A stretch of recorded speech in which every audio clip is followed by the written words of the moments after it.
मैंने एक ऐसे व्यक्ति की कहानी पढ़ी थी जिस पर रिसर्च किया गया था और जिसने सुसाइड का अटेम्प्ट किया था और उससे बाहर आ गया। तो उसने पूरी प्रक्रिया बताई कि उसका दिमाग कैसे काम कर रहा था। उसने बताया कि जब वो मानसिक रूप से बहुत तनाव में था और उसने डिसीजन ले लिया कि इस जीवन को अब मैं समाप्त कर दूंगा, तो उसने बहुत सारी प्रक्रिया अडॉप्ट की। सबसे पहले तो उसने ये बात सोची कि मैं सुसाइड करूंगा तो कैसे करूंगा, सबसे अच्छा तरीका क्या होगा, किस तरह से मैं इसे अंजाम दूंगा। उसके बाद उसने ये भी सोचना शुरू किया कि जब ये घटना घट जाएगी तो क्या होगा, कौन आएगा, कौन इसको कैसे लेगा, इसका रिएक्शन कैसे होगा, मेरा वो दोस्त कैसे इसको लेगा, मेरी पत्नी इसको कैसे लेगी, मेरे बच्चे इसको कैसे लेंगे।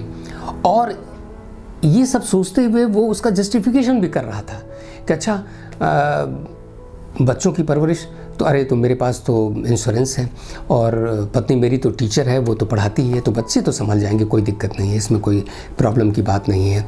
और दोस्तों में क्या है, दोस्तों के पास तो और भी बहुत सारे दोस्त हैं और ऐसा क्या है, मैं किसी के लिए कौन सा बहुत कुछ कर सकता हूँ, मैं इतना लायक ही कहाँ हूँ। सबसे गहरी बात यह है कि ऐसा आदमी तब करने की कोशिश करता है जब वो सोचता है कि वो वर्दी नहीं है, वो कुछ कर नहीं सकता, उसमें सामर्थ्य नहीं है, उसे कोई पसंद नहीं करता, वो किसी के काम का नहीं है। ये सब प्रक्रिया उसकी शुरू हो जाती है। और फिर जब ये सब तय कर लेता है कि कौन कैसे देखेगा, कौन आएगा, कौन क्या कहेगा, इसके बाद क्या होगा, सारा सिनेरियो उसने फिल्म की तरह देख लिया। उसके बाद उसने डिसीजन किया कि आखिरी चीज़ क्या है। आखिरी चीज़ है सुसाइड नोट लिखना। तो सुसाइड नोट कैसे लिखें, बस ऐसे लिख के जाएं कि बस मैं अब अपने जीवन को ख़त्म कर रहा हूँ? नहीं। उसने सोचा कि ये मेरा दुनिया से आखिरी कम्युनिकेशन है, मैं आखिरी बार उनसे बात कर रहा हूँ, तो ये कुछ वजनदार होना चाहिए। उसने सुसाइड नोट में अपनी सारी दार्शनिक व्याख्या, जो भी जीवन के बारे में वो जानता था, जीवन ऐसा है वैसा है, इसका कोई अर्थ नहीं, इसका कोई मूल्य नहीं और इसका कोई मतलब नहीं है, और जितना भी ज़्यादा उसको बड़े बड़े शब्दों में बताना चाहिए था या वो बता सकता था, उसने बहुत गहराई से उसको लिखा।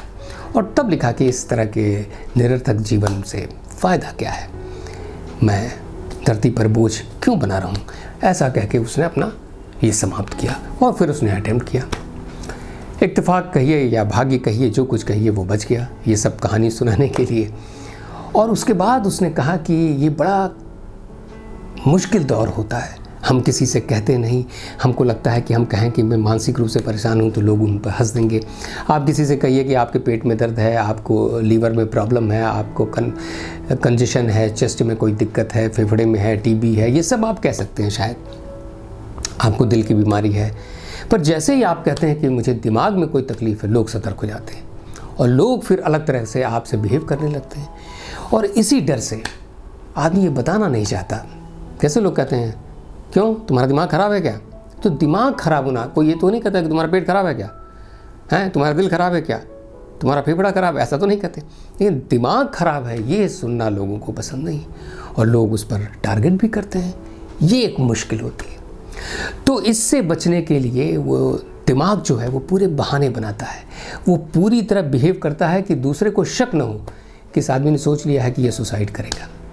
आपने पिछले दिनों हिमांशु राय जो मुंबई के पुलिस कमिश्नर थे, उनकी भी कहानी सुनी होगी। कितने हैंडसम और डैशिंग व्यक्तित्व था उनका। उन्हें कैंसर हो गया था और उससे वो पूरी लड़ाई लड़ रहे थे।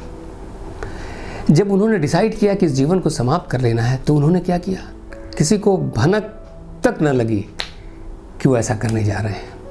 वो 2 दिन पहले गए, अपने वो छुट्टी पर थे, लेकिन 2 दिन पहले गए, उन्होंने अपने ड्रॉर से अपने से रिवॉल्वर, अपनी जो उनकी सर्विस रिवॉल्वर है उसको निकाली, वो लेके घर का आए, लोगों के साथ अच्छा खासा म्यूज़िक सुना, खाना खाए। इवन कि उस दिन वो जिम भी गए और एक्सरसाइज जो करते हैं वो उन्होंने किया। किसी को लगा ही नहीं कि व्यक्ति जो जिम जा रहा है और जिम से आ रहा है वो ऐसा करेगा, और फिर उन्होंने ऐसा किया। तो ये जो मन है, ये जो माइंड है, जब ये तय कर लेता है तो बहुत चालाकी से कोशिश करता है, बहुत छिपाता है और ऐसी ऐसी हरकतें करता है कि किसी को शक भी ना हो कि वो ऐसा करने जा रहा है। हाँ, ये बात भी सही है कि ऐसा करने के पहले वो अपने सबसे प्रिय व्यक्ति से बात ज़रूर करना चाहता है। हालांकि उसे वो ये बताता नहीं है, लेकिन बात ज़रूर करना चाहता है। अब ऐसे में जिम्मेदारी किसकी है? जिम्मेदारी तो उन लोगों की है जो उसके करीब हैं, जो उसके पास हैं। उनके साथ भी एक मुश्किल है। जो आदमी जिम जा रहा है, जो आदमी बैठ के सबके साथ हंस बोल रहा है, उसे कैसे उम्मीद करें कि वो ये काम कर लेगा। लेकिन इसमें बहुत बड़ी इंटेलिजेंसिया की ज़रूरत है। आदमी को उसके हर छोटी छोटी बातों का असर लेना चाहिए, वो ऐसा क्यों कर रहा है।